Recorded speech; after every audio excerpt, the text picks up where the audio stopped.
今回結婚の話が出ましたけれども、今回のパフォーマンスを前に奥様からアドバイスとかっていうのは何かあったんでしょうか。加油ですね。欢迎，欢迎我们所有成员。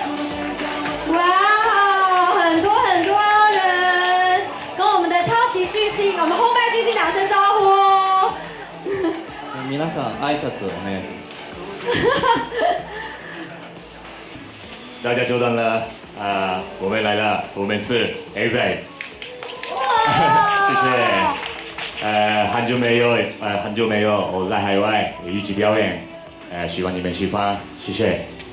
哇，请问一下，放放兄弟，这次终于来台的契机是什么呢？今回やっと台湾に来れたそのきっかけというのは教えてください。それはもう結婚しかなくないですか。お祝いで。他们觉得就是为了也是给阿 K 来一个祝福，对，所以这次很开心有这个机会来到。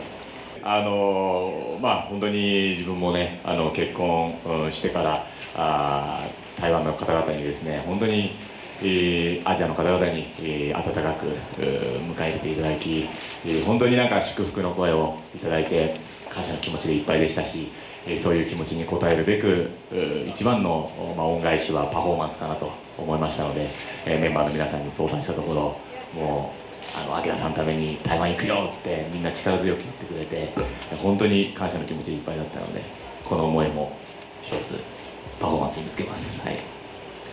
当然，就是从我结婚之后到现在，持续到现在，都其实很多人还是不断的给我们祝福。然后，我觉得这是我们回报粉丝一个最好的方法，就是到这边来表演给大家看。今回結婚の話が出ましたけれども、今回のパフォーマンスを前に奥様からアドバイスとかっていうのは何かあったんでしょうか。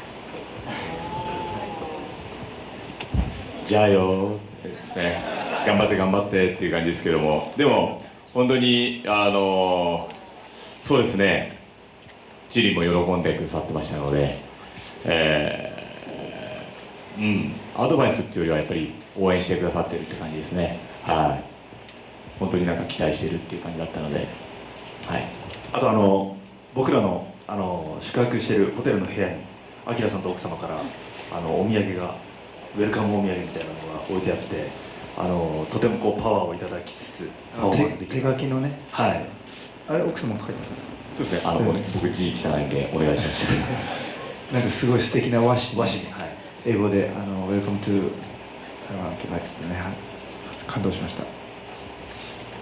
就是刚刚的问题讲的是说，这次来台湾表演的时候有没有问志玲姐姐一些建议？那他刚回答说，其实没有，他只跟我说加油，然后不是什么建议，只是支持我们，然后也很期待我们的表演。